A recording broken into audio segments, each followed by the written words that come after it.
ನಮಸ್ಕಾರ ವೀಕ್ಷಕರೇ, ನಾನು ನಿಮ್ಮ ದೀಪಾ ನವೀನ್. ಅತಿಥಿ ಜೊತೆ ಮಾತುಕತೆ ಕಾರ್ಯಕ್ರಮಕ್ಕೆ ಪ್ರೀತಿಯ ಸ್ವಾಗತ.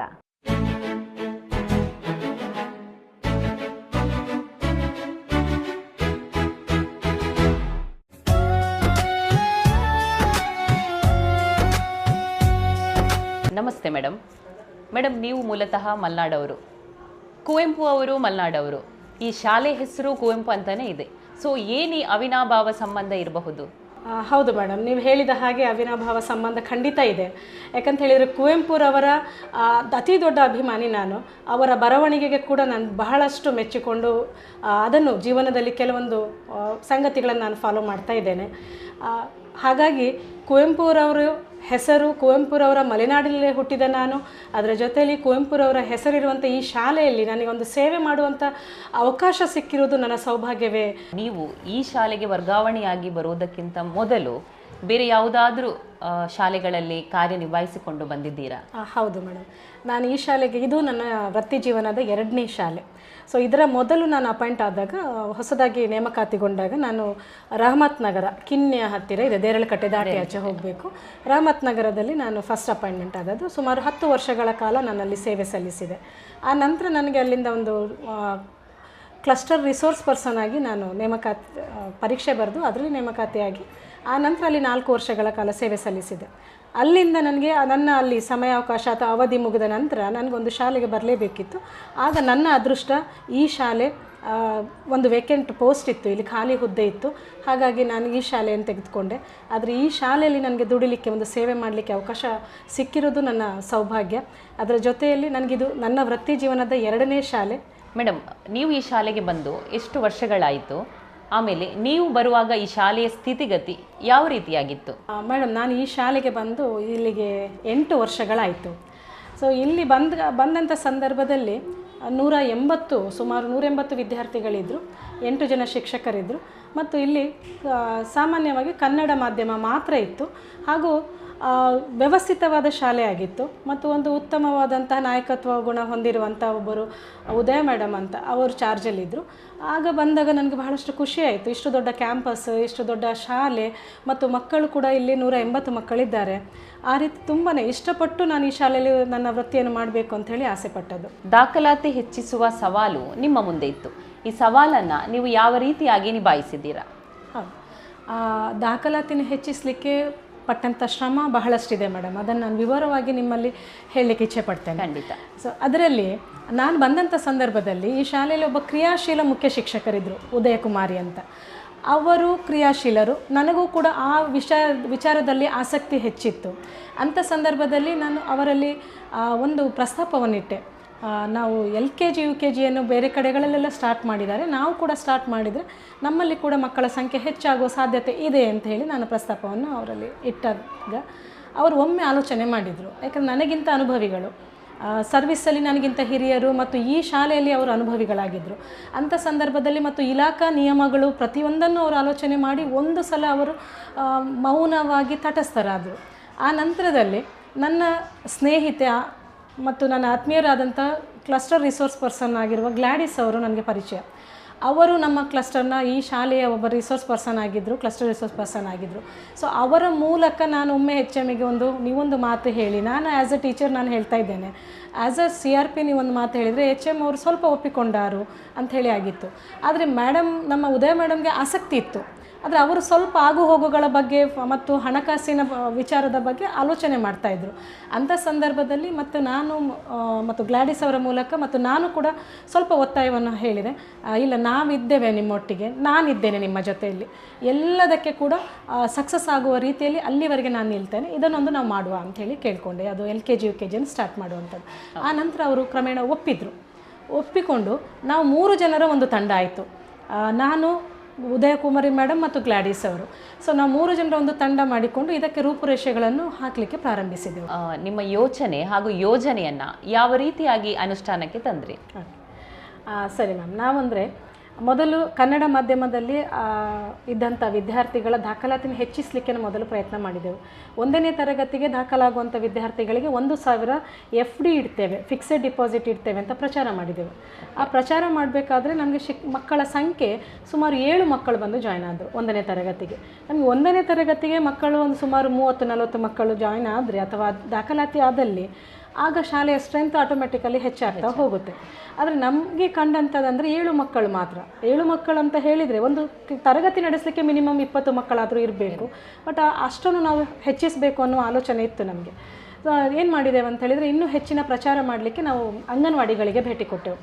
ಅಂಗನವಾಡಿಗಳಿಗೆ ಭೇಟಿ ಕೊಟ್ಟು ಅಲ್ಲಿ ಪ್ರಚಾರ ಮಾಡಿ, ಅಲ್ಲಿ ಎಲ್ಲ ವಿದ್ಯಾರ್ಥಿಗಳಿರ್ತಾರೆ, ಮಕ್ಕಳ ವಯೋಮಾನದ ಮಕ್ಕಳಲ್ಲೆಲ್ಲ ಇರ್ತಾರೆ, ಅಲ್ಲಿಗೆ ಭೇಟಿ ಕೊಟ್ಟು ಆ ಮಕ್ಕಳನ್ನು ಸೇರಿಸಲಿಕ್ಕೆ ಮನವೊಲಿಸುವಂಥದ್ದನ್ನೆಲ್ಲ ಮಾಡಿದೆವು. ಆದರೂ ಕೂಡ ಮಕ್ಕಳು ಬರೋದು ಕಾಣಲಿಲ್ಲ. ಮತ್ತು ಪ್ರಚಾರ ಮಾಡಿ ದಾಖಲಾತಿ ಆಂದೋಲನ ಮಾಡಿದೆವು. ಮನೆಗಳಿಗೆ ಭೇಟಿ ಕೊಟ್ಟೆವು, ಮಕ್ಕಳನ್ನು ಸೇರಿಸಿ ಅಂತ ಕೇಳಿಕೊಂಡು. ಪರಿಸರದಲ್ಲಿರುವಂತಹ ಮನೆಗಳಿಗೆ, ಶಾಲೆಯ ಸುತ್ತಮುತ್ತ ಜನವಸತಿ ಏನಿದೆ ಇಲ್ಲಿಯ ಪರಿಸರದಲ್ಲಿರುವಂಥ ವಿದ್ಯಾರ್ಥಿಗಳ ಮಕ್ಕಳ ಮನೆಗಳಿಗೆ ನಾವು ಭೇಟಿ ಕೊಟ್ಟು ಮಕ್ಕಳನ್ನು ಸೇರಿಸಲಿಕ್ಕೆ ಪ್ರಯತ್ನ ಮಾಡಿದೆವು. ಕೊನೆಗೆ ನಮಗೆ ಒಂದು 20 ಮಕ್ಕಳು ಆ ಸಂದರ್ಭದಲ್ಲಿ ಬಂದರು. ಆದರೆ ನಾವು ಕೊಟ್ಟ ಮಾತಿನಂತೆ ಅವರ ಹೆಸರಿಗೆ 1,000 FD ಇಡಲೇಬೇಕು, ಫಿಕ್ಸೆಡ್ ಡಿಪಾಸಿಟ್ ಇಡಲೇಬೇಕಲ್ಲ. ಅದಕ್ಕೋಸ್ಕರ ನಮಗೆ ಹಣಕಾಸಿನ ಸಮಸ್ಯೆ, ಅಂದರೆ ಆರ್ಥಿಕವಾಗಿ ನಾವು ಹೇಗೆ ಅದನ್ನು ಹೊಂದಾಣಿಕೆ ಮಾಡೋದು ಅಂತ ಆಲೋಚನೆ ಮಾಡಿದಂಥ ಸಂದರ್ಭದಲ್ಲಿ ನಮ್ಮ ಮುಖ್ಯ ಶಿಕ್ಷಕರಾಗಿದ್ದಂಥ ಉದಯ ಮೇಡಮ್, ನಾನು ಮತ್ತು ಗ್ಲಾಡಿಸ್ ಇವ್ರನ್ನ 3 ಜನ ಆಲೋಚನೆ ಮಾಡಿ ಮೆಟ್ರಿಕ್ ಮೇಳವನ್ನು ಸ್ಟಾರ್ಟ್ ಮಾಡುವ. ಅಂದರೆ ನಾವು ಶಿಕ್ಷಕರೇ ಆಹಾರವನ್ನು ತಯಾರಿಸುವುದು, ಪೋಷಕರು ಬಂದು ಅದನ್ನು ಕೊಂಡುಕೊಳ್ಳುವಂಥದ್ದು, ಮತ್ತು ಶಿಕ್ಷಕರು ಏನಾದರೂ ಮಕ್ಕಳಿಗೆ ಬೇಕಾದಂಥ ಸ್ಟೇಷನರಿ ಇದ್ದಿರ್ಬೋದು ಅಥವಾ ಇಯರಿಂಗ್ಸ್ ಇದ್ದಿರ್ಬೋದು, ಇಂಥದನ್ನೆಲ್ಲ ನಾವು ಪ್ರಿಪೇರ್ ಮಾಡಿಕೊಂಡು ಅದನ್ನು ನಾವು ಸೇಲ್ ಮಾಡೋದು. ಸೇಲ್ ಮಾಡಿದ ಹಣದಲ್ಲಿ ಈ FDಯನ್ನು ಇಡುವಂಥದ್ದು ಅಂತ ಆಲೋಚನೆ ಮಾಡಿದೆವು. ಅದರ ಜೊತೆಯಲ್ಲಿ ಗ್ಲಾಡಿಸ್ ಮೇಡಮ್ ಅವರು ನಾನು ಹೇಳಿದೆ ಆತ್ಮೀಯರು ಅಂತೇಳಿ, ಅವರು ನನ್ನ ಬರ್ತ್ಡೇಗೆ ಒಂದು ಟ್ಯಾಬ್ ಕೂಡ ಕೊಟ್ಟಿದ್ದರು. ಅದಕ್ಕೊಂದು ಸುಮಾರು ಅದರ ಮೌಲ್ಯ 8,000 ಇರ್ಬೋದು. ಸೊ ಅದನ್ನು ಒಂದು ಲಕ್ಕಿ ಡಿಪ್ ಮಾಡಿಬಿಟ್ಟೆವು. ಈ ಲಕ್ಕಿ ಡಿಪ್ಪಲ್ಲಿ ಅದು ಹೊಸತ್ತು ನನಗೆ ಕೊಟ್ಟದ್ದು, ನಾನು ಯೂಸ್ ಮಾಡಿರಲಿಲ್ಲ, ಓಪನೇ ಮಾಡಿರಲಿಲ್ಲ ನಾನು ಅದನ್ನು ಲಕ್ಕಿ ಡಿಪ್ ಮಾಡಿದೆವು. ಅದು ಆಯಿತು. ಅಲ್ಲಿಗೆ ಅದು ಲಕ್ಕಿ ಡಿಪ್ಪಲ್ಲಿ 13,000 ಹಣ ನಮಗೆ ಅಲ್ಲಿ ಬಂತು. ಅದರಲ್ಲಿ 13,000 ಬಂತು ಟ್ಯಾಬಲ್ಲಿ. ಅದು 8,000ದ್ದು 13,000, ಒಟ್ಟು ಹಣ 13,000 ಬಂತು. ಅದೊಂದು ನವಜಾತ ಶಿಶುವಿಗೆ ಲಕ್ಕಿ ಡಿಪ್ಪಲ್ಲಿ ಅದು ಹೋಯಿತು. ಆ ನಂತರದಲ್ಲಿ ನಾವು ಏನು ಫುಡ್ ಫೆಸ್ಟಿವಲ್ ಮಾಡಿದೆವು. ಫುಡ್ ಫೆಸ್ಟಿವಲಲ್ಲಿ ನಾನು ಕೂಡ ಗೋಬಿ ಮಂಚೂರಿಯನ್ನು ಪ್ರಿಪೇರ್ ಮಾಡಿ ಸೇಲ್ ಮಾಡಿದೆ ನಾನು ಕೂಡ. ಹಾಗೆ ಪ್ರೇಮಕುಮಾರಿ ಅಂತ ಇದ್ದರು, ಅವರು ಪುಲಾವ್ ಅಂಥದನ್ನೆಲ್ಲ ಮಾಡಿದರು. ವಿಲಾಸಿನಿ ಅಂತ ಈಗ ನಮ್ಮಲ್ಲಿ PT ಮಿಸ್ ಇದ್ದಾರೆ, ಅವರು ಅವಿಲ್ ಮಿಲ್ಕ್ ಶೇಕ್ ಆ ರೀತಿಯಲ್ಲಿ ಮಾಡಿ ಒಟ್ಟು ನಾವು ಆಹಾರ ಮೇಳವನ್ನು ಮಾಡುವಾಗ ಅದರ ಜೊತೆಯಲ್ಲಿ ನಾನು ಕ್ವಿಲ್ಲಿಂಗ್ ಪೇಪರಲ್ಲಿ ಮಕ್ಕಳಿಗೆ ಇಯರಿಂಗ್ಸ್ ಮಾಡೋದನ್ನು ಹೇಳಿಕೊಡ್ತಾ ಇದ್ದೆ. ನನ್ನ 8ನೇ 7ನೇ ಮಕ್ಕಳಿಗೆ ಕ್ವಿಲ್ಲಿಂಗ್ ಪೇಪರ್ ನಿಮ್ಗೆ ಗೊತ್ತಿರ್ಬೋದು, ಅದರಲ್ಲಿ ನಾನು ಇಯರಿಂಗ್ಸನ್ನು ಮಾಡಿ ಜುಮ್ಕಾ ಮಾಡೋದು ಇಂಥನ್ನೆಲ್ಲ ಮಾಡಿಕೊಡ್ತೇವೆ. ಅದನ್ನು ಕಂಪ್ಲೀಟ್ಲಿ ರೆಡಿ ಮಾಡಿಕೊಂಡು ಅದನ್ನು ಕೂಡ ಸೇಲ್ ಮಾಡಿದೆ ನಾವು. ಸೊ ಸೇಲ್ ಮಾಡಿದ ನಂತರ ನಮಗೊಂದು ಸುಮಾರು 20,000ದವರೆಗೆ ಹಣ ಕಲೆಕ್ಟ್ ಆಯಿತು. ಕಲೆಕ್ಟ್ ಆದ ಹಣವನ್ನು ನಾವು ಪೋಸ್ಟ್ ಆಫೀಸಲ್ಲಿ ಪ್ರತಿಯೊಂದು ಮಗುವಿನ ಹೆಸರಲ್ಲಿ FDಯನ್ನು ಇಟ್ಟೆವು. ಆ ವರ್ಷದಲ್ಲಿ ನಮಗೆ 20 ಆಯಿತು. ಸೊ ಇನ್ನೂ ಆಲೋಚನೆ ಅಂದರೆ ನೆಕ್ಸ್ಟ್ ಇಯರಿಗೆ ಏನು ಮಾಡಬೇಕು, ನೆಕ್ಸ್ಟ್ ಇಯರಿಗೆ ಇದೇ ಕಾನ್ಸೆಪ್ಟನ್ನು ಮಾಡಿದರೆ ಬರ್ತಾರಾ? ಬರುವುದಿಲ್ಲ.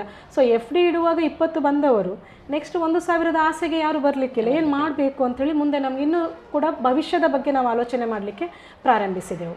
ಕನ್ನಡ ಮಾಧ್ಯಮದ ಜೊತೆಗೆ ಆಂಗ್ಲ ಮಾಧ್ಯಮವನ್ನು ಪ್ರಾರಂಭಿಸಲು ಏನಾದರೂ ಪ್ರೇರಣೆ ಇತ್ತಾ? ಪ್ರೇರಣೆ ಇತ್ತು. ಮೊದಲನೇದಾಗಿ ನಾನು ಆಗ ಹೇಳಿದ ಹಾಗೆ ದಾಖಲಾತಿ ಹೆಚ್ಚಿಸಲಿಕ್ಕೆ ನಾವು ಮಾಡಿದಂಥ ಪ್ರಯತ್ನ ಮೊದಲನೇ ಪಾರ್ಟ್ 1 ಆಗಿತ್ತು. ಸೊ ಪಾರ್ಟ್ 2 ನೆಕ್ಸ್ಟ್ ಇಯರಿಗೆ ಏನು ಮಾಡೋದು, ಇದೇ ರೀತಿಯಲ್ಲಿ ಕ್ರಮದಲ್ಲಿ ಹೋದರೆ ಇನ್ನೂ ಹೆಚ್ಚಾಗೋದಿಲ್ಲ ಅನ್ನೋದು ನಮಗೊಂದು ನಂಬಿಕೆ. ಸೊ ಆದ ಕಾರಣ ಅದರ ಜೊತೆಯಲ್ಲಿ ನಮ್ಮ ಶಾಲೆಯ ಸುತ್ತಲೂ 360 ಡಿಗ್ರಿಯಲ್ಲಿ ಕೂಡ ಶಾಲೆಯ ಸುತ್ತಮುತ್ತ 1 ಕಿಲೋಮೀಟರ್ 1.5 ಕಿಲೋಮೀಟರ್ ವ್ಯಾಪ್ತಿಯಲ್ಲಿ ಹಲವಾರು ಪ್ರತಿಷ್ಠಿತ ಆಂಗ್ಲ ಮಾಧ್ಯಮ ಶಾಲೆಗಳು ಮತ್ತು ಸಾಮಾನ್ಯ ಆಂಗ್ಲ ಮಾಧ್ಯಮ ಶಾಲೆಗಳು ಇವೆ, ಈಗಲೂ ಇವೆ.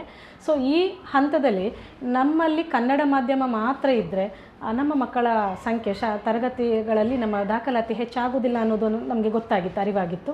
ಅದರ ಜೊತೆಯಲ್ಲಿ ನನ್ನದೊಂದು ವೈಯಕ್ತಿಕವಾದಂಥ ಒಂದು ಆಲೋಚನೆ ಇತ್ತು. ನಾನು ಚಿಕ್ಕವಳಿರುವಾಗ ನನ್ನ ಹೈಸ್ಕೂಲ್ ಮತ್ತು ಪ್ರೈಮರಿ ನಾನು ಕಲ್ತದ್ದು ಕನ್ನಡ ಮಾಧ್ಯಮ, ಅದು ಸರ್ಕಾರಿ ಶಾಲೆಯಲ್ಲಿ ಕಲ್ತದ್ದು. ಸೊ ನನಗೆ ಇಂಗ್ಲೀಷ್ನ ಜ್ಞಾನ ಏನಿದೆ, ಆಂಗ್ಲ ಮಾಧ್ಯಮದಲ್ಲಿ ಕಲ್ತವರಷ್ಟು ಇಂಗ್ಲೀಷ್ ಜ್ಞಾನ ಆ ಸಂದರ್ಭದಲ್ಲಿ ಇರಲಿಲ್ಲ. ಈಗ ನಾನು ಇಂಗ್ಲೀಷ್ ಟೀಚರ್ ಆಗಿದ್ದೇನೆ, MA ಇನ್ ಇಂಗ್ಲೀಷ್ ಮಾಡ್ಕೊಂಡಿದ್ದೇನೆ, ಆ ಕೊರತೆಯೂ ನಾನು ನಿಭಾಯಿಸ್ಕೊಂಡಿದ್ದೇನೆ. ಆದರೆ ಆಗ ಆ ಸಂದರ್ಭದಲ್ಲಿ ನಾನು PUC ಮಾಡುವಂಥ ಸಂದರ್ಭದಲ್ಲಿ ನನಗೆ ಸೈನ್ಸ್ ಅಂದರೆ ಬಹಳ ಇಷ್ಟ. ಸೈನ್ಸ್ ತೆಗೆದುಕೊಳ್ಬೇಕು ಅನ್ನೋ ಆಲೋಚನೆಯಲ್ಲಿದ್ದೆ. ಆದರೆ ಕನ್ನಡದಲ್ಲಿ ಕಲಿತ ಕಾರಣ ಮತ್ತು ಕನ್ನಡ ಮಾಧ್ಯಮದಲ್ಲಿ ಕಲಿತ ಕಾರಣ ನನಗೆ ಅಲ್ಲಿ ತುಂಬಾ ಕಷ್ಟವನ್ನು ಎದುರಿಸಬೇಕಾಯಿತು. ನಾನು ಕಲಿವಿಕೆಯಲ್ಲಿ ಸ್ವಲ್ಪ ಹುಷಾರಿದ್ದವಳು, ಹಾಗೆಯೇ ನಾನು ಸೈನ್ಸ್ ತೆಗೆದುಕೊಂಡೆ. ಆದರೆ ಫೇಲ್ ಆಗ್ತೇನೇನೋ ಅನ್ನೋ ಭಯ ಕೂಡ ಇತ್ತು. ಸೊ ನನಗೆ ಇಂಗ್ಲೀಷ್ನ ಕೊರತೆಯಿಂದ ನಾನು ಅದನ್ನು ಸೈನ್ಸನ್ನು ಬಿಟ್ಟು ನಾನು ಆರ್ಟ್ಸಿಗೆ ಮತ್ತೆ ಜಂಪ್ ಆದೆ. ಸೊ ನನ್ನಂತಹ ವಿದ್ಯಾರ್ಥಿಗಳಿಗೆ, ಒಂದು ಸಾಮಾನ್ಯವಾಗಿ ಆರ್ಥಿಕವಾಗಿ ಮತ್ತು ಸಾಮಾಜಿಕವಾಗಿ ಹಿಂದೆ ಇರುವಂಥ ವಿದ್ಯಾರ್ಥಿಗಳಿಗೆ ಉಚಿತವಾಗಿ ಕನ್ನಡ ಮಾಧ್ಯಮದ ಜೊತೆಯಲ್ಲಿ ಅಥವಾ ಇಂಗ್ಲೀಷ್ ಮಾಧ್ಯಮ ಸಿಕ್ಕಿದಲ್ಲಿ ಅವರ ಆಯ್ಕೆ ಮಾಡ್ಕೊಳ್ಬೇಕಾದ್ದು ಇಂಗ್ಲೀಷ್ ಮಾಧ್ಯಮವ ಕನ್ನಡ ಮಾಧ್ಯಮ, ಪೋಷಕರ ಆಯ್ಕೆ. ಆದರೆ ಪೋಷಕರ ಆಯ್ಕೆ ಏನಾಗಿರುತ್ತೆ ಅಂದರೆ ಸಾಮಾನ್ಯವಾಗಿ ಈಗ ಇಂಗ್ಲೀಷ್ ಮೀಡಿಯಮೇ ಇತ್ತು. ಸೊ ಹಾಗಾಗಿ ಅಂಥ ವಿದ್ಯಾರ್ಥಿಗಳಿಗೆ ಆಂಗ್ಲ ಮಾಧ್ಯಮವನ್ನು ನಾವು ಒಂದು ವ್ಯವಸ್ಥೆ ಮಾಡಿಕೊಟ್ಟಲ್ಲಿ ಆ ಮಕ್ಕಳು ಅವರು ಬಯಸಿದಂಥ ಹುದ್ದೆಗೆ ಇಂಜಿನಿಯರ್ ಆಗ್ತಾರಾ, ಡಾಕ್ಟರ್ ಆಗ್ತಾರಾ, ಅಥವಾ ಅವರು PUCಗೆ ಹೋಗುವಾಗ ಆಂಗ್ಲ ಭಾಷೆಯ ಪೈಪೋಟಿ ಅವರಿಗೆ ಎದುರಾಗುತ್ತೆ. ಅಂತಹ ಪೈಪೋಟಿಯನ್ನು ಅವರು ಸಮರ್ಥವಾಗಿ ನಿಭಾಯಿಸಲಿಕ್ಕೆ ಒಂದು ಶಕ್ತರಾಗಬೇಕು ಅನ್ನೋದು ನನ್ನ ವೈಯಕ್ತಿಕ ಒಂದು ಆಲೋಚನೆ ಆಗಿತ್ತು. ಅದರ ಜೊತೆಯಲ್ಲಿ ಇಂಗ್ಲೀಷ್ ಮೀಡಿಯಂ ಸ್ಟಾರ್ಟ್ ಮಾಡೋದ್ರಿಂದ ನಮ್ಮ ಸರ್ಕಾರಿ ಶಾಲೆಯನ್ನು ಕೂಡ ಉಳಿಸಬಹುದು. ಈ ಎರಡೂ ಆಲೋಚನೆಗಳಿಂದಾಗಿ ನಾವು ಏನು ಮಾಡಿದ್ದೇವೆ ಅಂತ ಹೇಳಿದರೆ ಆಂಗ್ಲ ಮಾಧ್ಯಮ ವಿಭಾಗವನ್ನು ತೆರೆಯಲಿಕ್ಕೆ ಪ್ರಯತ್ನವನ್ನು ಮಾಡಿದೆವು. ಮೇಡಮ್, ಇದಕ್ಕೆ ಪೂರಕವಾಗಿರುವಂತಹ ವ್ಯವಸ್ಥೆಗಳು ಇತ್ತ ಮೇಡಮ್? ಪೂರಕವಾದಂಥ ವ್ಯವಸ್ಥೆಗಳು ಇರಲಿಲ್ಲ. ನಮಗೆ ಸುಮಾರು ಸವಾಲುಗಳು ಎದುರಾಯಿತು. ಉದಾಹರಣೆಗೆ ಅಂತ ಹೇಳಿದರೆ ನಾವು ಒಂದು 8 ಜನ ಶಿಕ್ಷಕರಿದ್ದೆವು. 8 ಜನ ಶಿಕ್ಷಕರು 1ರಿಂದ 8ನೇ ತರಗತಿಗೆ ಪಾಠ ಮಾಡಲಿಕ್ಕೆ ನಾವು ಲಭ್ಯರಿದ್ದಂಥ ಶಿಕ್ಷಕರು. LKGಯನ್ನು ಪ್ರಾರಂಭಿಸಬೇಕಾದ್ರೆ, ಒಂದು ಹೊಸ ತರಗತಿಯನ್ನು ಪ್ರಾರಂಭಿಸಬೇಕಾದ್ರೆ, ಮಕ್ಕಳ ದಾಖಲಾತಿ ಮಾಡಿಕೊಳ್ಬೇಕಾದ್ರೆ ಅಲ್ಲಿ ಶಿಕ್ಷಕರ ಅಗತ್ಯತೆ, ಕೊಠಡಿ ಅಗತ್ಯತೆ, ಅದರ ಜೊತೆಯಲ್ಲಿ ಫರ್ನಿಚರ್ಸ್ ಬೇಕಾದಂಥ ಭೌತಿಕ ಸೌಲಭ್ಯವನ್ನು ಹೆಚ್ಚಿಸಲಿಕ್ಕೆ ನಾವು ಸಮುದಾಯ ಹಿರಿಯ ವಿದ್ಯಾರ್ಥಿ ಸಂಘ ಹಾಗೂ ನಮ್ಮ SDMC ಹಾಗೂ ಪದವು ಫ್ರೆಂಡ್ಸ್ ಕ್ಲಬ್ ಇವರ ಸಹಕಾರವನ್ನು ನಿರೀಕ್ಷೆ ಮಾಡಿದೆವು. ಸೊ ಆ ನಿರೀಕ್ಷೆಯಂತೆ ಅವರ ಸಹಕಾರ ಕೂಡ ಸಂಪೂರ್ಣವಾಗಿ ನಮಗೆ ಸಿಕ್ಕಿತು. SDMCಯವರು ಮತ್ತು ಹಿರಿಯ ವಿದ್ಯಾರ್ಥಿಗಳ ಮೂಲಕ ಈ ಕೆಲಸವನ್ನು ಮಾಡಿಸಲಿಕ್ಕೆ ನಾವು ಪ್ರೇರಣೆಯನ್ನು ನೀಡಲಿಕ್ಕೆ ಮುಂದಾದೆವು. ಸೊ ಅದರ ಜೊತೆಯಲ್ಲಿ SDMCಯವರು ಹಾಗೂ ಹಿರಿಯ ವಿದ್ಯಾರ್ಥಿಗಳು ₹1 ಅಭಿಯಾನವನ್ನು ಮಾಡುವ ಮೂಲಕ ಈ ಶಾಲೆಯನ್ನು ಉನ್ನತೀಕರಿಸಬೇಕು ಅಂಥೇಳಿ ಅವರನ್ನು ನಾವು ಪ್ರೇರೇಪಿಸಿದೆವು. ಆ ಪ್ರೇರಣೆಯಂತೆ ಅವರು ₹1 ಅಭಿಯಾನದ ಮೂಲಕ ಶಾಲೆಗೆ ಬೇಕಾದಂತಹ ಆರ್ಥಿಕ ವ್ಯವಸ್ಥೆಯನ್ನು ಒಂದುಗೂಡಿಸಲಿಕ್ಕೆ ಅವರು ಮುಂದಾದರು. ಸೊ ಅದರ ಜೊತೆಯಲ್ಲಿ ನಾವು ಶಿಕ್ಷಕರು ಕೂಡ ಅವರ ಜೊತೆ ಸೇರಿಕೊಂಡು ಮನೆ ಮನೆಗೆ ಹೋಗಿ ದಾಖಲಾತಿ ಆಂದೋಲನವನ್ನು ಮಾಡಿ ಶಾಲೆಗೆ ಮಕ್ಕಳನ್ನು ತರಲಿಕ್ಕೆ ಪ್ರಯತ್ನ ಮಾಡಿದೆವು. ಆ ಸಂದರ್ಭದಲ್ಲಿ ನಮ್ಮ ದಾಖಲಾತಿ ಆಂದೋಲನ ಹೇಗಿತ್ತು ಅಂತ ಹೇಳಿದರೆ, ಬೆಳಗ್ಗೆ ನಮ್ಮ ಶಾಲೆಗೆ ಬರುವಂಥ ಟೈಮ್ಗಿಂತ ಅರ್ಧ ಗಂಟೆ ಮೊದಲು ಬರ್ತಿದ್ದೆವು. ಅರ್ಧ ಗಂಟೆ ಮೊದಲು ಬಂದಂಥ ಸಂದರ್ಭದಲ್ಲಿ ಹತ್ತಿರದ ಮನೆಗಳಿಗೆ ನಾವು ತಂಡವನ್ನು ಕಟ್ಟಿಕೊಂಡು ಭೇಟಿ ಕೊಡುವಂಥದ್ದು. ನೀವೇ ಹೋಗ್ತಾ ಇದ್ರಿ? ನಾವೇ ಹೋಗ್ತಾ ಇದ್ದೆವು. ನಮ್ಮ ಮುಖ್ಯ ಶಿಕ್ಷಕರು ಇಲ್ಲಿ ಇರ್ತಿದ್ರು, ಉದಯ ಮೇಡಮ್. ಅವರು ಬೆಳಗ್ಗೆ ಬಂದಂಥ ಮಕ್ಕಳನ್ನು ಅಸೆಂಬ್ಲಿವರೆಗೆ ಅವರು ನಿಭಾಯಿಸ್ತಾ ಇದ್ರು. ಅಸೆಂಬ್ಲಿ ಆಗುವವರೆಗೆ ನಾವು ಮನೆಗಳಿಗೆ ಭೇಟಿ ಕೊಟ್ಟು ದಾಖಲಾತಿ ಆಂದೋಲನವನ್ನು ಮಾಡಿ ಪೇರೆಂಟ್ಸ್ ಅವರ ಮನವೊಲಿಸಿ ನಮ್ಮಲ್ಲಿ ಕೂಡ LKG ಸ್ಟಾರ್ಟ್ ಮಾಡ್ತಾ ಇದ್ದೇವೆ, ನಮ್ಮಲ್ಲಿ ಮಕ್ಕಳನ್ನು ಸೇರಿಸಿ ಅಂತೇಳಿ ಅಲ್ಲಿ ಪ್ರಚಾರವನ್ನು ಮಾಡಲಿಕ್ಕೆ ನಾವು ಮನೆ ಮನೆಗೆ ಭೇಟಿ ಕೊಡ್ತಾ ಇದ್ದೆವು. ಈವನ್ ನಾವು ಸಂಡೇಸ್ ಕೂಡ, ಭಾನುವಾರದ ದಿನ ಕೂಡ ನಾವು ಬೆಳಗ್ಗೆ ನಮ್ಮ ಮನೆಯ ಕೆಲಸಗಳನ್ನೆಲ್ಲ ಮುಗಿಸಿ ಮಧ್ಯಾಹ್ನದ ನಂತರ ತಂಡದಲ್ಲಿ ನಾವು 8 ಜನರ ತಂಡ, ಅದರಲ್ಲಿ ಮುಖ್ಯ ಶಿಕ್ಷಕರು ಶಾಲೆಯಲ್ಲಿ ಇರ್ತಿದ್ರು, ಅವರನ್ನು ನಾವು ಹೊರತುಪಡಿಸಿ ನಾವು 7 ಜನ ತಂಡ ಕಟ್ಟಿಕೊಂಡು ನಮ್ಮ ಏನು ಜನವಸತಿ ಏನಿದೆ ನಮ್ಮ ಶಾಲೆಯ ಸುತ್ತಮುತ್ತಲ ಪ್ರದೇಶಗಳಿಗೆ ನಾವು ಸಂಡೇ ಕೂಡ ಹೋಗಿದ್ದೇವೆ. ಯಾಕಂದರೆ ರೀಸನ್ ಎಷ್ಟೇ, ಬೇರೆ ದಿನಗಳಲ್ಲಿ ತಂದೆ ತಾಯಿ ಇಬ್ಬರೂ ಕೆಲಸಕ್ಕೆ ಹೋಗಿರ್ತಾರೆ, ಆದರೆ ಸಂಡೇ ಅವರು ನಮಗೆ ಸಿಗ್ತಾರೆ. ಸೊ ಹಾಗಾಗಿ ನಾವು ಭಾನುವಾರದ ದಿನ ಕೂಡ ಬಂದು ಆ ಮನೆಗಳಿಗೆ ಭೇಟಿ ಕೊಟ್ಟು ನಮ್ಮಲ್ಲಿ ಇಂಗ್ಲೀಷ್ ಮೀಡಿಯಂ ಅಥವಾ LKG ಸ್ಟಾರ್ಟ್ ಮಾಡ್ತಿದ್ದೇವೆ ಅಂತೇಳಿ ಪ್ರಚಾರವನ್ನು ಮಾಡಿದೆವು. ನಮ್ಮ SDMC ಮತ್ತು ಹಿರಿಯ ವಿದ್ಯಾರ್ಥಿಗಳು ₹1 ಅಭಿಯಾನದ ಮೂಲಕ ಅವರು ಮುಂದೆ ಅದಕ್ಕೆ ಬೇಕಾದಂಥ ವ್ಯವಸ್ಥೆಯನ್ನು ಅವರು ಮಾಡಿಕೊಂಡ್ರು. ಸೊ ಇದಿಷ್ಟು ಎಲ್ಲರ ಸಾಂಘಿಕ ಪ್ರಯತ್ನ ಅಂತ ಹೇಳ್ಬೋದು. ಎಲ್ಲರ ಸಾಂಘಿಕ ಪ್ರಯತ್ನದಿಂದಾಗಿ ನಾವು LKGಯನ್ನು ಪ್ರಾರಂಭ ಮಾಡಿದ್ದೇವೆ. ಒಗ್ಗಟ್ಟಿನಲ್ಲಿ ಬಲವಿದೆ ಅನ್ನುವಂಥದ್ದನ್ನು ನೀವು? ಖಂಡಿತ ಮೇಡಮ್, ಒಗ್ಗಟ್ಟಿನಲ್ಲಿ ಬಲವಿದೆ ಅನ್ನೋದು ನಮ್ಮ ಶಾಲೆಯನ್ನು ನೋಡುವಾಗ ಗೊತ್ತಾಗ್ತದೆ. ಇವತ್ತಿನವರೆಗೆ ಸುಮಾರು 8 ವರ್ಷಗಳಿಂದ ಆ ಒಗ್ಗಟ್ಟಿನಲ್ಲಿ ಒಂದು ಬದಲಾವಣೆ ಆಗಲಿಲ್ಲ, ನಮ್ಮಲ್ಲಿ ಯಾವುದೇ ರೀತಿಯ ಬದಲಾವಣೆ ಆಗಲಿಲ್ಲ. ಇವತ್ತಿಗೂ ಕೂಡ ಅಷ್ಟೇ ಒಗ್ಗಟ್ಟಿನಲ್ಲಿ ನಮ್ಮ ಶಾಲೆಯನ್ನು ಕೊಂಡೋಗ್ತಾ ಇದ್ದೇವೆ. ಒಗ್ಗಟ್ಟಿನಲ್ಲಿ ಬಲವಿದೆ ಅಂತೇಳಿ ಮಕ್ಕಳಿಗೆ ಕಲಿಸಬೇಕಾದ್ರೆ ನಮ್ಮ ಶಾಲೆಯನ್ನು ಉದಾಹರಣೆ ಕೊಡಬಹುದು ಅಂತ ನಾನು ಹೇಳ್ತೇನೆ. ಖಂಡಿತ. LKGಯನ್ನು ಪ್ರಾರಂಭಿಸಿದ ನಂತರ ದಾಖಲಾತಿ ನಿಮಗೆ ಹೆಚ್ಚಾಯ್ತಾ? ಪ್ರಾರಂಭದ ವರ್ಷದಲ್ಲಿ ದಾಖಲಾತಿ LKG ಸ್ಟಾರ್ಟ್ ಮಾಡಿದ ವರ್ಷದಲ್ಲಿ ಪ್ರಾರಂಭದಲ್ಲಿ ದಾಖಲಾತಿ ಹೆಚ್ಚಳ ಆಗಲಿಲ್ಲ. ಕಾರಣ ಅಂತ ಹೇಳಿದರೆ ಪೋಷಕರಿಗೆ ಸ್ವಲ್ಪ ನಂಬಿಕೆ ಬರಬೇಕು. ಒಂದು ಶಾಲೆಯಲ್ಲಿ ವ್ಯವಸ್ಥೆ ಎಲ್ಲ ಹೇಗಿದೆ ಅಂಥೇಳಿ ಗೊತ್ತಾದ ನಂತರವೇ ಅವರು ಬಂದು ಸೇರಿಸುವುದು. ನಮ್ಮದು ಪ್ರಾರಂಭ ಆದ ಕಾರಣ ಆರಂಭದಲ್ಲಿ ನಮಗೆ ಮಕ್ಕಳ ಸಂಖ್ಯೆ ಸ್ವಲ್ಪ ಕಡಿಮೆ ಇತ್ತು. ಆ ನಂತರದಲ್ಲಿ ಮತ್ತು ನಾವು ಏನು ಮಾಡಿದ್ದೇವೆ ಅಂತ ಹೇಳಿದರೆ ಬೇರೆ ತರಗತಿಗಳಲ್ಲಿ ಅಥವಾ ಬೇರೆ ಪ್ರೈವೇಟ್ ಸ್ಕೂಲ್ಸ್ಗಳಲ್ಲಿ ಯಾವ ರೀತಿ ವ್ಯವಸ್ಥೆ ಮಾಡಿದ್ದಾರೆ ಆ ಎಲ್ಲ ವ್ಯವಸ್ಥೆಯನ್ನು ನಮ್ಮ ಶಾಲೆಯಲ್ಲಿ ತರಲಿಕ್ಕೆ ಪ್ರಯತ್ನ ಮಾಡಿದೆವು. ಅದರ ಜೊತೆಯಲ್ಲಿ ಕ್ವಾಲಿಟಿ ಕೊಟ್ಟಲ್ಲಿ ಎಜುಕೇಷನ್ ಶೈಕ್ಷಣಿಕ ಗುಣಮಟ್ಟವನ್ನು ಹೆಚ್ಚು ಮಾಡಿದಲ್ಲಿ ಪೋಷಕರು ಖಂಡಿತ ಬರ್ತಾರೆ. LKG UKG ಆಯಿತು, ಇನ್ನು ಫಸ್ಟ್ ಸ್ಟ್ಯಾಂಡರ್ಡ್ನಿಂದ ಸರ್ಕಾರದಿಂದ ಆಂಗ್ಲ ಮಾಧ್ಯಮ ಶಾಲೆಗೆ ಅನುಮತಿ ಇರುವುದಿಲ್ಲ. ಇಲ್ಲಿ ನಿಮ್ಮ ಪ್ರಯತ್ನ ಯಾವ ರೀತಿಯಾಗಿತ್ತು? ಇದು ನಮಗೆ ಬಹಳ ದೊಡ್ಡ ಸವಾಲಾಗಿತ್ತು ಆ ಸಂದರ್ಭದಲ್ಲಿ. LKG ಪ್ರಾರಂಭ ಮಾಡಿದೆವು, UKG ಆಯಿತು. ಆ ನಂತರದಲ್ಲಿ ಫಸ್ಟ್ ಸ್ಟ್ಯಾಂಡರ್ಡಿಗೆ ಹೋಗುವಾಗ ಪೋಷಕರ ನಿರೀಕ್ಷೆ ಸಾಮಾನ್ಯವಾಗಿ ಆಂಗ್ಲ ಮಾಧ್ಯಮವೇ ಬೇಕು ಅಂತ ಇರುತ್ತೆ. ಮತ್ತು ನಮಗೊಂದು ಭಯ ಶುರುವಾಗಿತ್ತು ಅಂತ ಹೇಳಿದರೆ LKG UKG ಗೆ ಬರೆಯುವುದು ಪರ್ಮಿಷನ್ ಕೊಡುವುದಿಲ್ಲ ಅಂತ ಗೊತ್ತಿತ್ತು. ಆದರೂ ಕೂಡ ಒಂದು ರಿಕ್ವೆಸ್ಟ್ ಮಾಡಿಕೊಂಡಲ್ಲಿ ಬೇರೆ ಕೆಲವು ಶಾಲೆಗಳಲ್ಲಿ ಮಾಡಿದ್ದಾರೆ, ನಮ್ಮಲ್ಲಿ ಯಾಕೆ ಮಾಡಬಾರ್ದು ಅಂತೇಳಿ ಏನೋ ಒಂದು ಸಣ್ಣ ಆಸೆಯನ್ನು ಇಟ್ಕೊಂಡು ನಾವು ರಿಕ್ವೆಸ್ಟ್ ಮಾಡುವಂಥ ಹಂತಕ್ಕೆ ಆಲೋಚನೆ ಮಾಡಿದೆವು. ಅದರ ಜೊತೆಯಲ್ಲಿ ನಾವು 6ನೇ ತರಗತಿಯಿಂದ ಅಲ್ಲಿಗೆ ಪರ್ಮಿಷನ್ ಇತ್ತು. 6ನೇ ತರಗತಿಯಿಂದ ಆಂಗ್ಲ ಮಾಧ್ಯಮಕ್ಕೆ ಪರ್ಮಿಷನ್ ಕೊಡ್ತಾಯಿದ್ರು. ಹಾಗಾಗಿ 6ನೇ ತರಗತಿಗೆ ನಾವು ಪರ್ಮಿಷನ್ಗೆ ಲೆಟರ್ ಹಾಕಿದೆವು, ಅದು ನಮಗೆ ಸಿಕ್ಕಿತ್ತು. ಆದರೆ 1ನೇ ತರಗತಿದು ಸ್ವಲ್ಪ ನಮಗೆ ತುಂಬಾ ಭಯ ಶುರುವಾಗಿತ್ತು.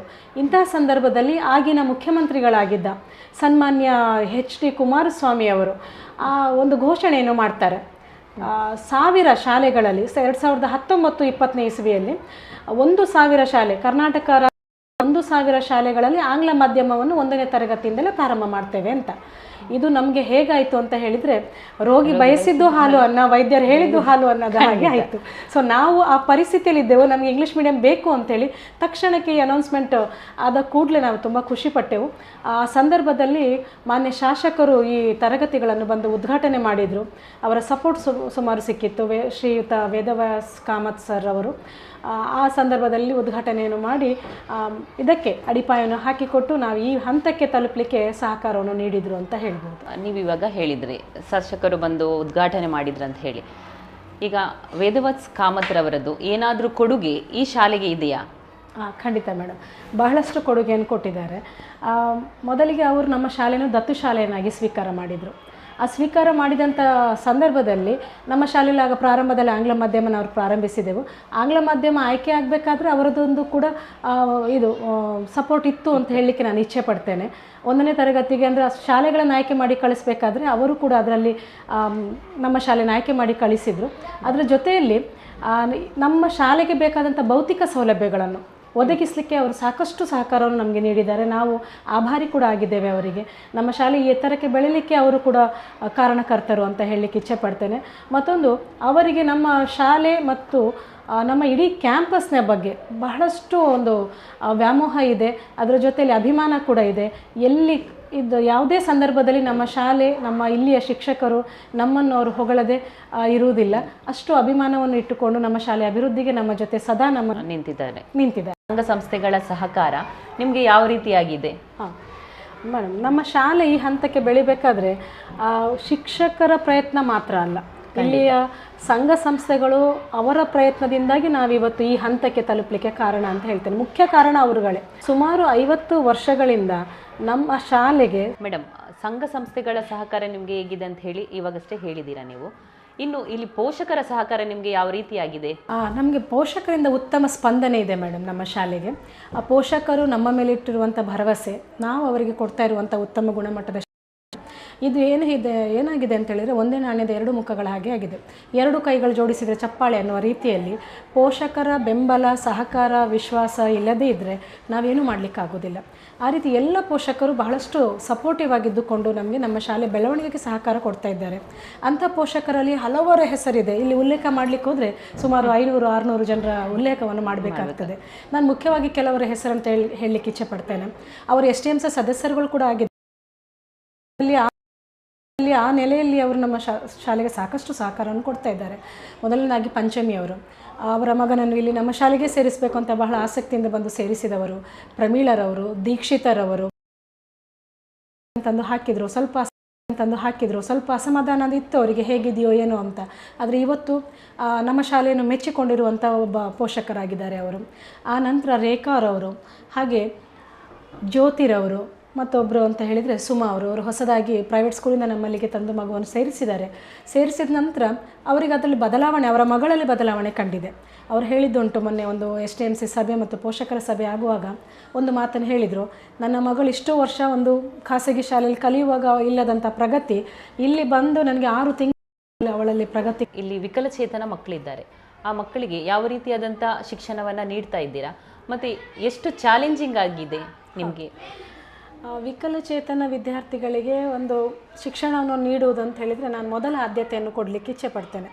ಯಾಕಂತೇಳಿದರೆ ನನ್ನ ವೈಯಕ್ತಿಕವಾಗಿ ನಾನು ಹೇಳೋದಾದರೆ, ನಾನು ಹೆಚ್ಚು ಪೂಜೆ ಪುನಸ್ಕಾರಗಳು ಅಥವಾ ದೇವಸ್ಥಾನಗಳನ್ನು ತಿರುಗೋದು ಅಥವಾ ಅದನ್ನು ಆಡಂಬರವಾಗಿ ಮಾಡುವಂಥದ್ದು ನಾನು ಮಾಡಲಿಕ್ಕೆ ಹೋಗೋದಿಲ್ಲ. ಎಷ್ಟು ನಾನು ಪೂಜೆ ಮಾಡ್ತೇನೆ, ದೇವರನ್ನು ನಂಬ್ತೇನೆ, ಪ್ರತಿಯೊಂದು ಮಾಡ್ತೇನೆ. ಆದರೆ ನನ್ನ ಇಂತಹ ಮಕ್ಕಳ ಸೇವೆಯಲ್ಲಿ ನಾನು ದೇವರನ್ನು ಕಾಣ್ತೇನೆ. ಈ ಮಕ್ಕಳಿಗೆ ನಾನು ಸಹಕಾರ ಮಾಡಿದರೆ, ಈ ಮಕ್ಕಳಲ್ಲಿ ಒಂದು ಏನು ನಾರ್ಮಲ್ ಮಕ್ಕಳ ಹಾಗೆ ಈ ಮಕ್ಕಳು ಬೆಳವಣಿಗೆ ಆಯಿತು ಅಂತಾದರೆ, ನಾನು ಅದಕ್ಕಿಂತ ದೊಡ್ಡ ಪೂಜೆ ಬೇರೆ ಯಾವುದೂ ಇಲ್ಲ. ಅದು ಈ ಮಕ್ಕಳ ಸೇವೆ ನನಗೆ ದೇವರ ಸೇವೆ, ನಾನು ಅದನ್ನು ನಂಬಿದವಳು. ಹಾಗಾಗಿ ಈ CWSN ಏನು ವಿಶೇಷ ಮಕ್ಕಳೇನಿದ್ದಾರೆ, ಮೊದಲಿಗೆ ಇಲ್ಲಿ ಬಂದು ಒಂದು ಮಗುವನ್ನು ಸೇರಿಸಿದರು. ನಾನು ಈ ಶಾಲೆಗೆ ಬಂದಂಥ ಸಂದರ್ಭದಲ್ಲಿ ಆ ಒಂದು ಮಗು ಆಟಿಸಮ್ನ ತುಂಬಾ ಸಿವಿಯರ್ ಇತ್ತು ಮಗುವಿಗೆ. ಆ ನಂತರ ಅವನೀಗ 7th ಸ್ಟ್ಯಾಂಡರ್ಡಲ್ಲಿ ಇದ್ದಾನೆ, ಸೋಹನ್ ಹೆಗ್ಡೆ ಅಂತ. 7th ಸ್ಟ್ಯಾಂಡರ್ಡಲ್ಲಿ ಆ ಮಗು ಈಗ ನಾರ್ಮಲ್ ಪರಿಸ್ಥಿತಿಗೆ ಬಂದಿದ್ದಾನೆ, ಅಂದರೆ ನಾರ್ಮಲ್ ಬಿಹೇವಿಯರ್ ಮಾಡ್ತಾನೆ. ಸೊ ಈ ರೀತಿ ಈ ಬದಲಾವಣೆ, ಈ ಪ್ರಗತಿ ಏನಿದೆ, ಇದು ನನಗೆ ಸಿಗುವಂಥ ಒಂದು ನನ್ನ ಫಲ ಅಂತ ಹೇಳ್ಬೋದು. ನಾನು ದೇವರಿಂದ ನಿರೀಕ್ಷೆ ಮಾಡುವಂಥ ಫಲ ನನಗೆ ಎಲ್ಲಿ ಸಿಗ್ತಾ ಇದೆ ಅಂತೇಳಿ ಹೇಳ್ಬೋದು. ಅದೇ ರೀತಿ ಈ ರೀತಿಯ ಬದಲಾವಣೆಗಳನ್ನು ನೋಡಿದ ಕೆಲವು ಪೋಷಕರು ನಮ್ಮ ಶಾಲೆ ಬಗ್ಗೆ 4 ಕಡೆಗಳಲ್ಲಿ ಹೇಳಿಕೊಂಡ ನಂತರದಲ್ಲಿ ಈಗ ಈ ವರ್ಷ ಅಟ್ ಪ್ರೆಸೆಂಟ್ 18 ಮಕ್ಕಳು ನಮ್ಮಲ್ಲಿದ್ದಾರೆ.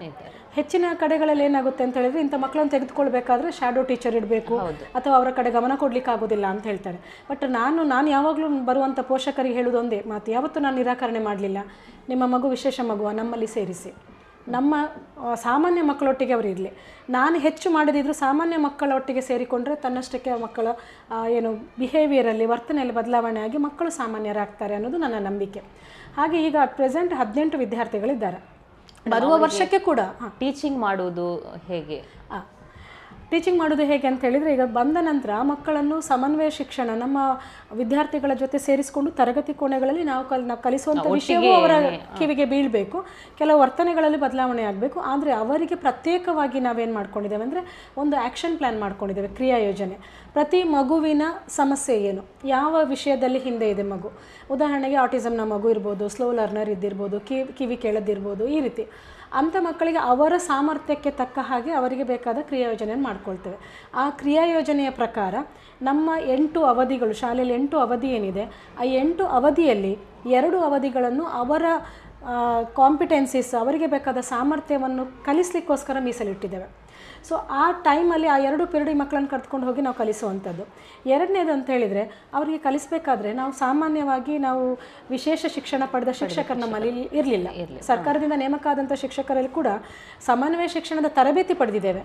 ಬಟ್ ಅವರನ್ನು ವಿಶೇಷವಾಗಿ ಕಲಿಸಲಿಕ್ಕೆ ಒಂದು ವಿಶೇಷ BEd ಆಗಿದ್ದಿರ್ಬೋದು, ವಿಶೇಷವಾದಂಥ DEd ಆಗಿದ್ದಿರ್ಬೋದು, ಆ ಎಜುಕೇಷನ್ ಮಾಡಿದವರು ನಮ್ಮಲ್ಲಿ ಗೌರ್ಮೆಂಟ್ ಅಪಾಯಿಂಟೆಡ್ ಟೀಚರ್ಸ್ ಇರಲಿಲ್ಲ. ಹಾಗಾಗಿ ನಾವೇನು ಮಾಡಿದ್ದೇವೆ ಅಂತ ಹೇಳಿದರೆ, ಒಬ್ಬ ವಿಶೇಷ ಶಿಕ್ಷಣ BEd ಮಾಡಿದಂಥ ಟೀಚರನ್ನು ನಾವು ಗೌರವ ಶಿಕ್ಷಕರಾಗಿ ನೇಮಕ ಮಾಡ್ಕೊಂಡಿದ್ದೇವೆ. ಅವರ ಜೊತೆಯಲ್ಲಿ ನಮ್ಮ ಶಾಲೆಯಲ್ಲಿ ಕೌನ್ಸಿಲರ್ ಅಂಥೇಳಿ ನಾವು PM ಶ್ರೀ ಯೋಜನೆಯಲ್ಲಿ ನೇಮಕ ಮಾಡ್ಕೊಂಡಿದ್ದೇವೆ. ಇವರಿಬ್ಬರು ಕೂಡ ಆ ಮಕ್ಕಳನ್ನು ಹ್ಯಾಂಡಲ್ ಮಾಡ್ತಾರೆ. ಆ ಮಕ್ಕಳಿಗೆ ಅವರಿಗೆ ಬೇಕಾದ ಹಾಗೆ ಕ್ರಿಯಾ ಯೋಜನೆಯನ್ನು ರೂಪುರೇಷೆ ಮಾಡಿಕೊಂಡು, ಪಾಠವನ್ನು 2 ಪೀರಿಯಡ್ ಎಕ್ಸ್ಟ್ರಾ ಅವರಿಗೆ ಬೇರೆ ಅವಧಿಯಲ್ಲಿ ತೆಗೆದುಕೊಂಡು, ಆನಂತರ ಅವರಿಗೆ ಪ್ರತ್ಯೇಕ ಕ್ವಶನ್ ಪೇಪರ್ ಮಾಡ್ತೇವೆ. ಅವರಿಗೆ ನಾವೇನು ಕಲಿಸಿದ್ದೇವೆ, ಉದಾಹರಣೆಗೆ ಒಂದು ಮಗು ಕಲರ್ ಹಾಕುವ ಸಾಮರ್ಥ್ಯ ಮಾತ್ರ ಒಂದು ಕಾಂಪಿಟೆನ್ಸಿ ಅಂತ ಆದರೆ, ಅವನು ಕಲರ್ ಹಾಕೋದ್ರಲ್ಲೇ ನಾವು ಪ್ರಶ್ನೆಯನ್ನು ಕೇಳ್ತೇವೆ. ಅದೇ ಬೇಸಲ್ಲಿ ಆ ಮಗುಗೆ ಗ್ರೇಡ್ ಕೊಡ್ತೇವೆ. ಅಲ್ಲಿ ಆ ಮಕ್ಕಳು A+Aಗೆ ಬರ್ತಾರೆ. ಸಾಮಾನ್ಯ ಮಕ್ಕಳ ಹಾಗೆ ಆದರೆ ಅಲ್ಲಿ ನೀವು A ಅಂತ ಹೇಳಿದರೆ, ಈ ಮಕ್ಕಳು ಕ್ವಶನಿಗೆ ಆನ್ಸರ್ ಬರೆಯುವಂಥದ್ದು ಇರ್ಬೋದು, ಪ್ರಬಂಧ ಬರೆಯೋದು ಅದು ಬೇರೆ. ಬಟ್ ಈ ಮಕ್ಕಳ ಸಾಮರ್ಥ್ಯ ಬೇರೆ. ಉದಾಹರಣೆಗೆ ಒಂದು ಬಿಲ್ಡಿಂಗ್ ಬ್ಲಾಕ್ಸನ್ನೇ ಕರೆಕ್ಟಾಗಿ ಜೋಡಿಸಿದ್ದಾನೆ, ಅವನಿಗೆ ಶೇಪ್ಸ್ ಜೋಡಿಸಲಿಕ್ಕೆ ಬಂದಿದೆ, ಓಕೆ, ಅಲ್ಲಿಗೆ ಅವನಿಗೆ ಮಾರ್ಕ್ಸ್ ಕೊಟ್ಟೆವು ಆ ಮಗುವಿಗೆ. ಅದೇ ರೀತಿ ಅನಿಮಲ್ಸ್, ಕಲರ್ಸ್ ಐಡೆಂಟಿಫಿಕೇಷನ್ ಇದ್ದಿರ್ಬೋದು, ಒಂದು ಆರ್ಡರಲ್ಲಿ ಇಡುವಂಥದ್ದು, ಆರ್ಗನೈಸ್ ಮಾಡುವಂಥದ್ದಿರ್ಬೋದು. ಇದೆಲ್ಲವನ್ನು ನೋಡ್ತೇವೆ. ಮಗುವಿನ ವರ್ತನೆಯಲ್ಲಿ ಬದಲಾವಣೆಯನ್ನು ನೋಡ್ತೇವೆ. ಈ ಎಲ್ಲ ಓವರಾಲ್ ಡೆವಲಪ್ಮೆಂಟ್ ನೋಡಿಕೊಂಡು ಅವರಿಗೆ ಬೇಕಾದ ಹಾಗೆ ಪ್ರಶ್ನೆ ಪತ್ರಿಕೆಯನ್ನು ತಯಾರು ಮಾಡಿಕೊಂಡು ಆ ಪ್ರಶ್ನೆ ಪತ್ರಿಕೆಯನ್ನು ಮಕ್ಕಳ ಕೈಯಲ್ಲಿ ಬರೆಸ್ತೇವೆ. ಪೇರೆಂಟ್ಸಿಗೂ ಕೂಡ ಕಳಿಸಿರ್ತೇವೆ. ನಾವು ಈ ರೀತಿಯಲ್ಲಿ ಪ್ರಶ್ನೆ ಕೇಳ್ತೇವೆ ಅಂತೇಳಿ ಅವರು ಸಪೋರ್ಟ್ ಮಾಡ್ತಾ ಇರ್ತಾರೆ. ಬಟ್ ಇಲ್ಲಿ ಕೂಡ ಆ ಶಿಕ್ಷಕರು ವೈಯಕ್ತಿಕವಾಗಿ ಇಂಡಿವಿಜುವಲ್ ಆಗಿ ಮಕ್ಕಳನ್ನು ಕರೆದುಕೊಂಡು ಅವರ ಹತ್ರ ಪರೀಕ್ಷೆಯನ್ನು ಬರೆಸ್ತಾರೆ. ಆ ಮಕ್ಕಳು ಪರೀಕ್ಷೆ ಬರೀತಾರೆ. ಪರೀಕ್ಷೆ ಬರೆದ ನಂತರದಲ್ಲಿ ಆ ರಿಸಲ್ಟ್ ಬಂದಾಗ ಒಂದು ಪೇರೆಂಟ್ಸಿಗೂ ಖುಷಿ, ಆ ಮಕ್ಕಳಿಗೂ ಕೂಡ ಸ್ವಲ್ಪ ಸಮಾಧಾನ. ಒಂದು ಎಕ್ಸಾಂಪಲ್ ಹೇಳಬೇಕು ಅಂತ ಹೇಳಿದರೆ, ಹತ್ತಿರದ ಒಂದು ಪ್ರೈವೇಟ್ ಸ್ಕೂಲಿನಿಂದ ಇಬ್ಬರು ಮಕ್ಕಳು, ಒಂದೇ ಮನೆ ಇಬ್ಬರು ಮಕ್ಕಳು, ವಿಶ್ಮಿತಾ ಮತ್ತು ವೇದಾಂತ್, ಇವರನ್ನು ಆಗೋದೇ ಇಲ್ಲ ಅಂಥೇಳಿ ಪ್ರೈವೇಟ್ ಸ್ಕೂಲಿಂದ ಟಿ ಸಿ ತೆಗೀರಿ ಅಂತ ಹೇಳಿದರು ಅಂಥೇಳಿ ಪೇರೆಂಟ್ಸ್ ನೊಂದುಕೊಂಡು ನಮ್ಮಲ್ಲಿಗೆ ಬಂದರು.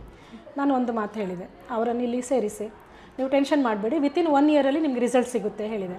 ಅದೇ ರೀತಿಯಲ್ಲಿ ಆ ಇಬ್ಬರು ಮಕ್ಕಳಿಗೆ ವಿತಿನ್ 1 ಇಯರ್ 2 ಇಯರಲ್ಲಿ ರಿಸಲ್ಟ್ ಸಿಕ್ಕಿತ್ತು. ಆ ಪೇರೆಂಟ್ಸ್ ತುಂಬ ಖುಷಿಯಲ್ಲಿದ್ದಾರೆ. ಈಗ ಆ ಮಗು ಉದಾಹರಣೆಗೆ ಸುಮ್ಮನೆ ಕೂತ್ಕೊಳ್ತಾ ಇರಲಿಲ್ಲ ಕ್ಲಾಸಲ್ಲಿ, ಹೊರಗೆ ಹೋಗ್ತಾ ಇದ್ದ ಮೊದಲು ಬರುವಾಗ. ಈಗ ಅವನು ಜೀನಿಯಸ್, ಅವನು ಪಾಠ ಓದಬೇಕಂತಿಲ್ಲ, ಆ ಮಗು ಜಸ್ಟ್ ಕೇಳಿಸ್ಕೊಳ್ತಾನೆ ಪಾಠವನ್ನು. ಆನ್ಸರ್ ಬರೀ ಹೇಳಿದರೆ ಎಲ್ಲದಕ್ಕೆ ಆನ್ಸರ್ ಬರೆದು ಔಟ್ ಆಫ್ ಮಾರ್ಕ್ಸ್ ತೆಗಿತಾನೆ. ಸೊ ಆ ರೀತಿಯಲ್ಲಿ ಬದಲಾವಣೆ ಆಗಿದೆ. ಮಗು ಹುಡುಗಿ ಕೂಡ, ನಿಶ್ಮಿತಾ ಕೂಡ ಮಾತನಾಡ್ತಿರ್ಲಿಲ್ಲ, ಆನ್ಸರ್ ಮಾಡ್ತಿರ್ಲಿಲ್ಲ. ಅಂದರೆ ಆನ್ಸರ್ ಅಂದರೆ ಏನೇ ಕೇಳಿ ಕ್ಯಾಶುವಲ್ ಆಗಿ ಏನೇ ಮಾತಾಡಿ ನೀವು ಅದಕ್ಕೆ ಉತ್ತರ ಕೊಡ್ತಿರ್ಲಿಲ್ಲ, ಮೌನವಾಗಿರ್ತಿದ್ಲು. ಇವತ್ತು ಮಾತನಾಡ್ತಾಳೆ. ಮೊನ್ನೆ ಒಂದು ಖುಷಿಯ ವಿಚಾರ ಅಂತ ಹೇಳಿದರೆ, ಮೊನ್ನೆ ನಮ್ಮ ಅಸೆಂಬ್ಲಿಯಲ್ಲಿ ಸ್ಟೇಜಲ್ಲಿ ಬಂದು 600 ವಿದ್ಯಾರ್ಥಿಗಳ ಎದುರಲ್ಲಿ ಸ್ಟೇಜಲ್ಲಿ ನಿಂತುಕೊಂಡು ಮಗ್ಗಿಯನ್ನು ಹೇಳ್ತಾಳೆ. ಅಂತಹ ಬದಲಾವಣೆಗಳು ಇಂಥ ವಿದ್ಯಾರ್ಥಿಗಳಲ್ಲಿದೆ. ಹಾಗೆ ವಿವಾನ್ ಶೆಟ್ಟಿ ಮತ್ತೊಂದು ಮಗು, ಅವನಲ್ಲಿ ಕೂಡ ಸುಮಾರು ವರ್ತನೆಗಳಲ್ಲಿ ಬದಲಾವಣೆಗಳನ್ನು ನಾವು ಕಂಡುಕೊಂಡಿದ್ದೇವೆ. ಹೀಗೆ ಈ ವರ್ಷ ಜಾಯ್ನ್ ಆದಂಥ ತುಂಬ ಮಕ್ಕಳುಗಳಿದ್ದಾರೆ. ಹಾಗೆ ನಾನೊಂದು ಬರುವ ವರ್ಷಕ್ಕೆ ಕೂಡ ಅಡ್ಮಿಷನ್ ಈಗ ಕೇಳ್ಕೊಂಡು ಬರ್ತಾ ಇದ್ದಾರೆ, ನಾವು ನೆಕ್ಸ್ಟ್ ಇಯರ್ ಸೇರಿಸ್ತೇವೆ ಅಂತ. ನಾನು ಸೇರಿಸ್ಕೊಳ್ತಾ ಇದ್ದೇನೆ, ಯಾಕಂದರೆ ಬನ್ನಿ ಅಂತ ಹೇಳಿದ್ದೇನೆ. ಆ ಮಕ್ಕಳಿಗೆ ಮೊದಲ ಆದ್ಯತೆ ಕೊಡುವ.